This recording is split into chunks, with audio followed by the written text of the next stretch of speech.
What's up, guys, and thanks for tuning back into Crypto Foresights. I'm your host, Forrest Purvis, Director of Research here at Token Metrics, and in this episode of Crypto Foresights, which is unfortunately the last episode that I'll be hosting of Crypto Foresights as I am moving away from Token Metrics, I want to depart with leaving you with a very, very simple concept. And it's when I talk about this concept, and I've been talking about it recently, so you may already know what's coming, but it's a concept that seems extremely simple and easy to follow, but I see so many people making this mistake. And I just want to challenge you to do this one thing as you move forward in your crypto journey. Because if you're in crypto, you're essentially trading at some level. You're buying a crypto asset with the intent to sell it at a profit. And you may have a different style of investing. You may be a short-term trader. You might be a swing trader.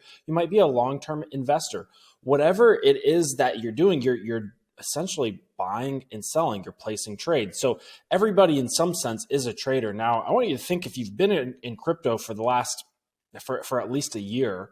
You know, some people have been in crypto for much longer than that, but just think about the last year, the amount of trades that you placed.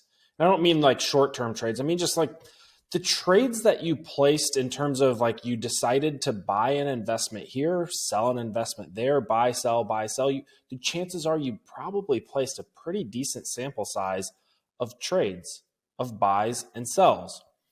Now, next time you place a buy or a sell, I want to challenge you to think, are you buying support and are you selling resistance? Because if you're not buying support or selling resistance, and you're buying or selling for some other reason, you really want to make sure that whatever that other reason is a really strong reason. You may be buying or selling based on fundamental developments in a project. You may be buying or selling based on news or the Fed announcing something or global macro stuff. But in general, I want to challenge you to be always buying support and selling resistance, right? And this is something we'll walk through a couple of charts, but this is something that can get you out of a lot of trouble or help you avoid trouble, or at the very least on losing trades or losing investments. It can really help you to mitigate the damage done by those. So we're just looking at the Bitcoin chart here, and you can see that there's a number of times where buying support hasn't necessarily worked out the best. However, if we just look at this red trend line, and I'll actually change the color of it to, let's go with bright yellow, just so you know exactly which trend line I'm talking about. You can see that once we established this trend line with our low point, our next point, and here, our third point of support, this was a very reasonable place to buy. Very reasonable place to buy, and it didn't pan out fantastically. It didn't pan out great, but you can see that buying here, we had support. If we just look to the left, we had a margin pressure level, and we had this nice big trend line coming in. Well, if you bought here, right, despite it not working out for you in the long term, you were profitable for quite a while, and you would have had the opportunity to put in a stop loss on your trade, right? You had the opportunity, price immediately jumped up, and it did hit this resistance, which, by the way, you could have sold, right? Buy support, sell resistance. Now, this would have been a great short-term trade, but even as a long-term investor, right, we want to make sure that we're buying support and selling resistance. So if you were waiting for a Bitcoin entry here, right, if you were a buyer of support and a seller of resistance, you may have been waiting for this to return to the trend line before making your purchase. Well, if you bought at $53,000 or even $54,000 versus buying the resistance, right? You don't want to be buying resistance. Imagine if you bought the all-time high or you bought the resistance up here at $64,000 when there's tons of hype. That's a $10,000 difference per Bitcoin. Now, if we just measure this briefly, you paid 16-17% less per Bitcoin just by waiting for an opportunity to buy support. Even if you used these margin pressure levels up here as support to buy, which is a completely reasonable strategy, right? You weren't buying the resistance up here and you saved yourself, right? Let's say 8%. Now, because of the development of Bitcoin's price action going down, obviously, you may not feel like there's much of a difference between buying at $58,000 and $64,000. But now think about all of the trades for the last year that you've made, and if you could save 5 to 8% per investment just by waiting for something to come down to support, right? And if you just diligently, right, took some profits at resistance levels, right? Imagine knowing about these margin pressure levels here, and you had bought Bitcoin in this correction, right? Let's say you paid $33,000 for it, right? And then you turned around and sold it at this resistance. Well, we ended up pumping through the resistance, but just by being a seller of this resistance, it gave you a lot of opportunities and a lot of latitude for what to do next. You've locked in a profit essentially. And yes, while it did look like Bitcoin for a moment was going to pump straight through, it ultimately came back down and tested this support right again. So now you have the option to, even though you sold this level, these dashed lines, these margin pressure levels as resistance, you had the opportunity to buy your Bitcoin back at the same exact price, right? As support. Right? And if you had bought that Bitcoin back at the same price, you had an opportunity again to potentially take profits. Now we saw Bitcoin move downwards, right? But even if you sold, you were a seller here, and we do move downwards, you're in a much better spot, despite the fact that in the short term, we pumped through it and you didn't time the top perfectly, right? Everybody's in the game of trying to time the top perfectly, and they'll come in here and they'll sell resistance like they know they should, but then they'll see price action in the short term move past their sale point, and they'll get sick to their stomach and they'll second guess, and they're like, did I make the wrong decision? Should I hop back in? Should I buy back at this resistance? No, you shouldn't. You should maybe even take more profits, right? Because chances are resistance is going to cause a reduction in price. It's going to cause resistance is just that. It's resistance against price action moving upwards, and vice versa for support. We want to be buyers of support. So a very logical level to buy, and we did get some good news from the Fed today that could be affecting, or is, well, most definitely affecting these prices, but a couple really solid places to buy here, right, would have been on this support at 46K, right? After we spilled off all the way to $42,000, right, which again, nice support level to be buying, we pumped all the way back up. It was very volatile, all the way back up to $51,000. Do we want to be buying $51,000 because it looks like Bitcoin's going to zoom straight back up to 60K? No, we want to wait for it to consolidate onto levels where we think it's going to find support and find a bounce, right? And had you bought at 46K, bought the support, you had an opportunity. Chances are, if you buy support, you will have an opportunity to sell at a profit, even in a downtrend, right?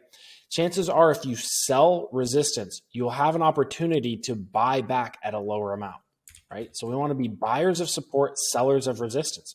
Recently, we've run into some very, very obvious support, right? We had our previous resistance over in this zone between $40,000 and $42,000, and we had this consolidation over here around $40,000 to $42,000. Well, where did Bitcoin come down to consolidate? $40,000 to $42,000. It would have been a great opportunity to buy. Now that Bitcoin's headed back up, or seems to be headed back up in the short term, where would we want to take profits? Where do we want to sell? Well, we have some resistance at $44,000, but the major resistance and the obvious resistance is right here, around $46,000. So we want to be sellers of resistance if Bitcoin comes down back up to $46,000 rather, which is also this blue downtrend line. So if we come back up here to $46,000 and we have resistance and we have a downtrend line, we want to potentially be sellers there. Now, what if you're wrong? Well, two things. Probably shouldn't be jumping in and out. In fact, you shouldn't be, not financial advice, but you shouldn't be jumping in and out of 100% of your portfolio every trade, because occasionally you will be wrong. You will buy support, right? you'll buy support and price will just fall straight through, right? And that's when it's important to have a stop loss in. That's when it's important to have proper risk management. That's when it's important to not be trading your entire portfolio all in one trade. 1 to 5%. I like to stick more towards 1, 2, or 3%. Smaller trades are usually going to be better for most people. You're still going to make consistent profits across a large sample size, but when you are wrong on occasion, you're going to be okay. You're going to be okay because you'll only take a small hit, especially if you have a stop loss in, right? Even if you had looked to buy support as Bitcoin was coming back down to 46K, right? Maybe you sold the resistance and you were looking to buy back here. We did get a small bounce, but as long as you had a stop loss in, you could have gotten your money back out and bought this support down here. So I hope this concept, even though it's extremely simple, helps save you a lot of money in the future, even encourages you to take profit at key resistance points. Now, I just want to walk through one or two little examples of the mind games that altcoins can play on us, right? So it looked like Sushi Swap was just going to take off and just keep going and going and going. Well, even without doing fancy analysis or fancy margin pressure levels, we can very clearly see where the resistance was going to be, somewhere in this region, right? We could have even said, well, maybe this is the resistance, right? We could have sold early around $9. And would you have picked the exact top? No, but you could have been a seller of resistance. It did pump a little bit through that. And now you could be buying the support. We are currently on a nice little trend line that we have developing. And I think this is a good, decent pickup level for Sushi Swap. I remember putting these levels in, these support levels, these two bands, right? An entry point here and an entry point in this zone. And people didn't think that Sushi Swap was going to give them this entry. But Sushi Swap did come back down, and it's come down to find support on its trend line. Since I've been at Token Metrics, I've been a big proponent of buying on trend lines, buying on trend lines. I say it over and over and over again. Now, you probably get sick of me saying this, but buying on the trend line is just simply the concept of buying support. Trend lines are a support level, right? So IOTA here, right? We had a nice trend line going. Price popped up. Where do you want to buy it? You want to buy it when it comes back down to the trend line. It did so all the way back in mid-December. Was a fantastic buying opportunity. You could have bought for $1, turned around and sold as high as $1.54. Easy math there. That's a 54% gain. If you had bought on leverage, you made 54% times whatever leverage you were using, right? It's recently come back down to the support level. Not only that, but we had a very nice support margin pressure level here at $1.05. That is this green horizontal support level. So we had two support levels back to back. Great entry point. And now it's already up roughly 13% from the $1 bottom here, right? And if you'd bought early at $1.05, you're up a little bit less than 13%. But if you're on leverage, you're still seeing nice gains and you're seeing these bounces. Now, we could absolutely come back down to the support level. We could crash below it. But the point is, now you have a profit-taking opportunity. You have a wiggle room. Your trade is moving in the correct direction. So one last time, or we'll go through one more chart. Right? Interestingly, we are, and we don't know how yet this is going to develop on Chainlink. We don't know how, but Chainlink has been absolutely crushing it, going upwards while the rest of the market is going down, right? And everybody jumped into Chainlink. Well, now look at the market here to the right. Look how everything is green with the exception of a very few things, right? Link versus Ethereum and Link up here. Link is actually down today while the rest of the market is up. Why? Is it because Chainlink's fundamentals all of a sudden shifted today while the rest of the market was up? No, it was because it's just at a resistance point. It's just at a resistance point. This $26 to $28 range that we've had constructed here since Chainlink was really, we've had this range for a long time now, since all the way back here. But just knowing that this is going to be key support resistance, and that's what we're seeing. We're starting to see this resistance come in. Now, Chainlink is strong. It could very well make support on top of this resistance and move forward. But we, in general, want to consider selling resistance. Had we sold our chain link and moved into something else today, that would have been a very profitable trade. Near protocol, rather than buying resistance, rather than buying resistance here, it's a much safer trade to come up, let it come back down and be a buyer of support, And now buying at $13.22 is paid off because near protocol is already up almost at $18. All right, guys, I hope you enjoyed this episode of Crypto Foresights.